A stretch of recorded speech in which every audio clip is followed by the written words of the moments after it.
Many of you are aware of psychics, but are you aware of psychics in the U.S. government?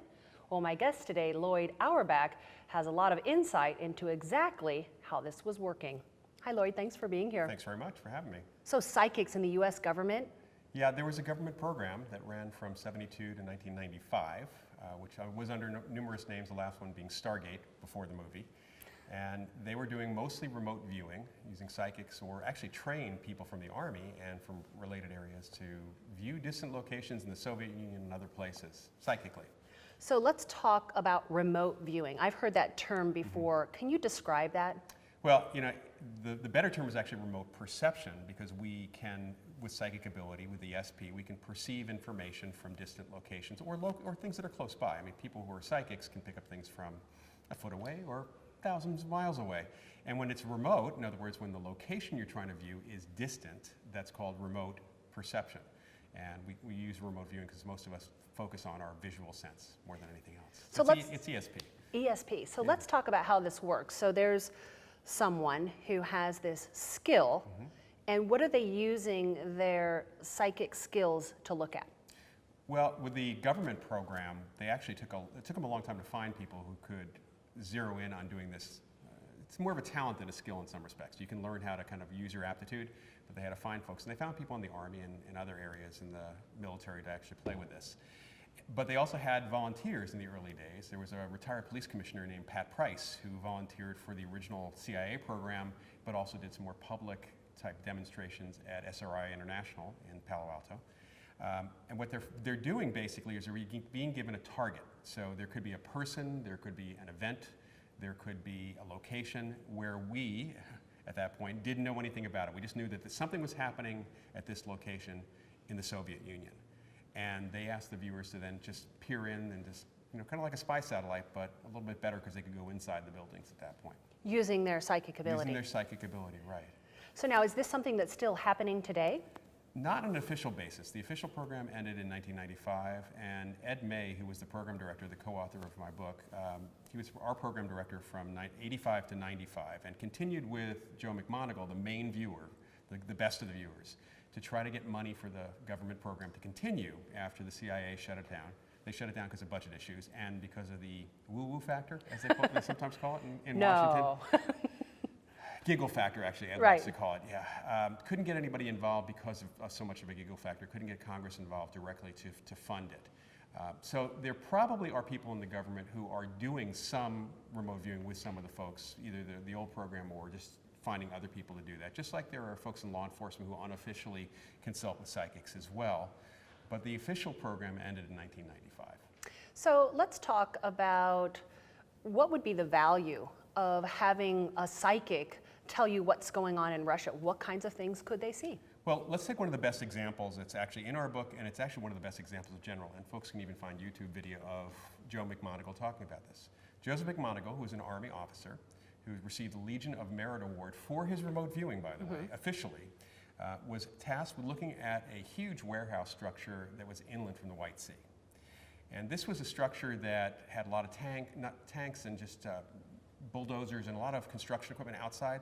We had no idea what was going on. We had no assets on the ground. This is in the late 70s. We had no assets on the ground to tell us what was in this structure. But clearly the Soviets were doing a lot of work inside.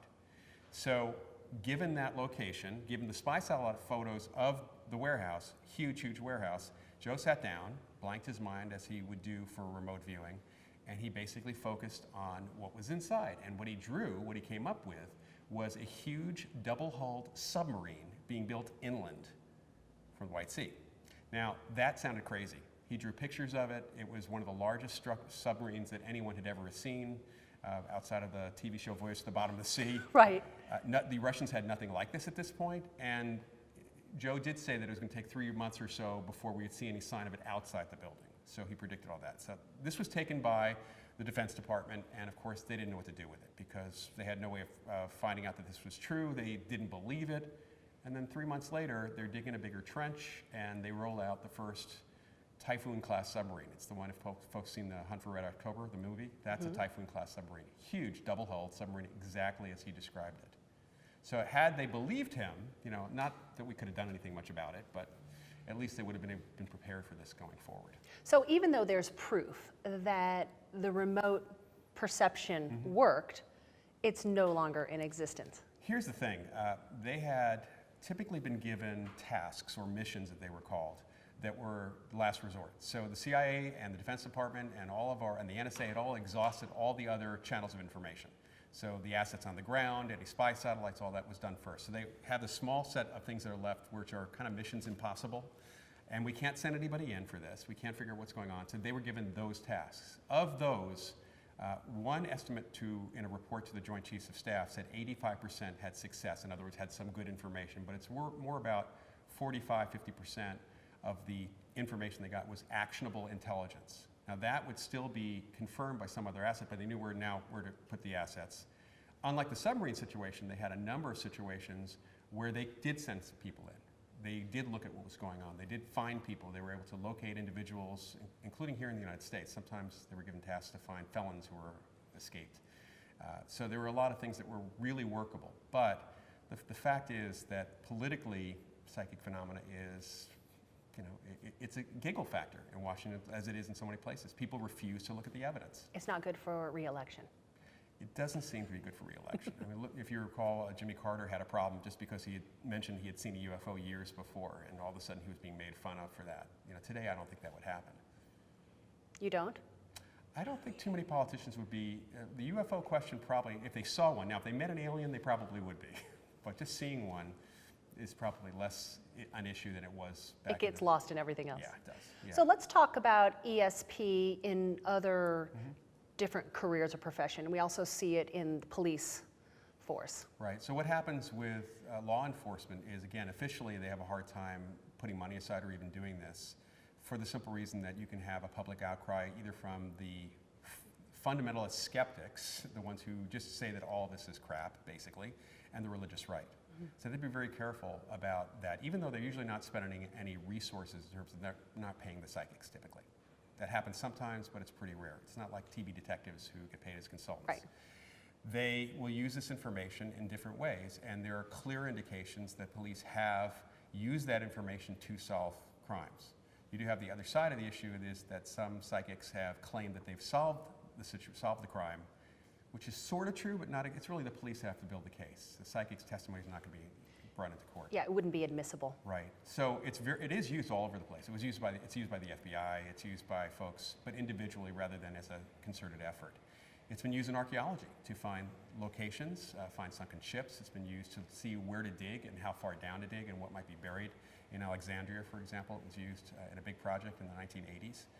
In Egypt, and it's been used in that sort of way. And of course, people use it in business, and they use it as there are medical intuitives out there who help along with pinpointing where somebody is ill, things like that. So what do you think it will take to make ESP, the sixth sense, and I got to get that out, yeah, well, more mainstream?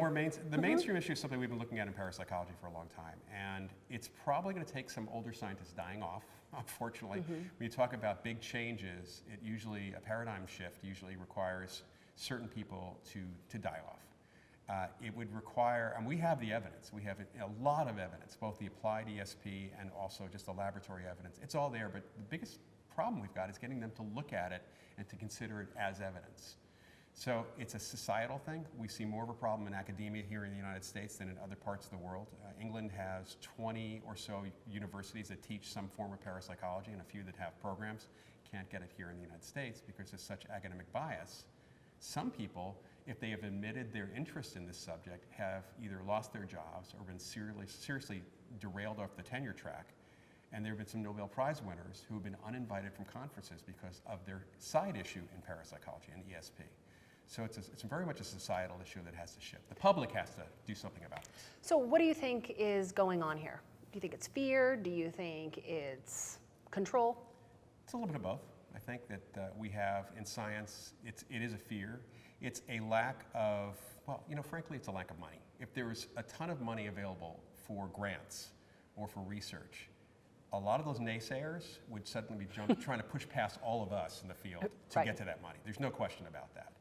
There are a lot of folks we've met who have expressed their interest in the subject off the record, but because there's no career track and because it can derail their careers, they don't even want to approach it. So money would be the biggest thing to do. Getting one of the major billionaires interested in this would be helpful to try to figure out, because it's kind of a maverick science. So let's talk about the everyday person. Do you believe everyone has ESP? Everyone has some degree of some form of ESP, and there's different applications. So remote viewing is one of them, and a lot of people can learn this. I've taught it, and other folks have, and there are different types of programs out there. The cheapest way, there's a couple of books you can pick up by Joe McMoneagle and just sit down and do it and find out if you're capable. Some people can do psychometry, holding an object and talking about its history. Some people might be more mediumistic in their talent. So people have, just like with musical ability, people have different aptitudes for certain things, and it's just a matter of figuring out what you're good at, but everybody has something. And is this something that you can cultivate with practice? It's practice and belief and support. Sports psychology probably has more to say about parapsychological work, about ESP, than almost anything else, because if you doubt yourself, you can't perform as an athlete. Right. Same thing with ESP. Exactly. Loyd Auerbach, thank you so much for being here with us. Well, thank you.